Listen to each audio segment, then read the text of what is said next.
Um, some of them are going to sound like, well, you've heard it before, but it's worth re-emphasizing. I think the first is you need to work, depending upon how well you want to do, and particularly if you're starting a company, you need to work super hard. So what does super hard mean? Well, when my brother and I were starting our first company, instead of getting an apartment, we just rented a small office and we slept on the couch. And we showered at the YMCA, and we're so hard up we had just one computer. So the website was up during the day, and I was coding at night, 7 days a week, all the time. And I sort of briefly had a girlfriend in that period, and in order to be with me, she had to sleep in the office. So work hard, like I mean, every waking hour. That's the thing I would say, particularly if you're starting a company. And I mean, if you do simple math, say like, okay, if somebody else is working 50 hours and you're working 100, you'll get twice as much done in the course of a year as the other company. The other thing I'd say is that if you're creating a company or if you're joining a company, the most important thing is to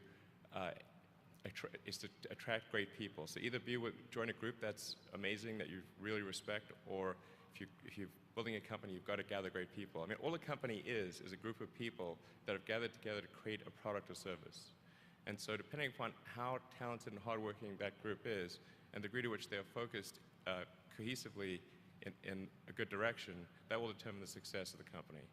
So do everything you can to gather great people if you're creating a company. Then I'd say focus on signal over noise. A lot of companies get confused. They spend money on things that don't actually make the product better. So, for example, at Tesla, we've never spent any money on advertising. We put all of the money into R&D and manufacturing and design to try to make the car as good as possible. I think that's the way to go. So for any given company, just can keep thinking about, are these efforts that people are expending, are they resulting in a better product or service? And if they're not, stop those efforts.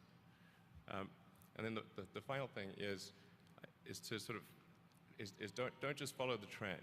So you may have heard me say that it's good to think in terms of the physics approach, or first principles, which is, rather than reasoning by analogy, you boil things down to the most fundamental truths you can imagine, and you reason up from there. And this is a good way to figure out if something really makes sense, or if it's just what everybody else is doing. It's hard to think that way. You can't think that way about everything. It takes a lot of effort. But if you're trying to do something new, it's the best way to think.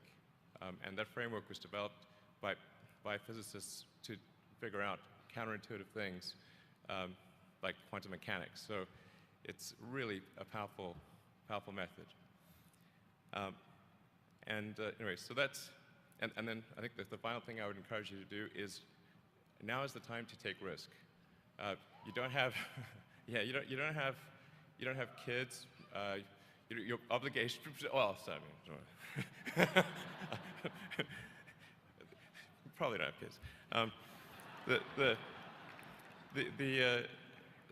But as you get older, your obligations increase. So and once you have a family, you start taking risk not just for yourself, but for your family as well. It gets much harder to do things that might not work out.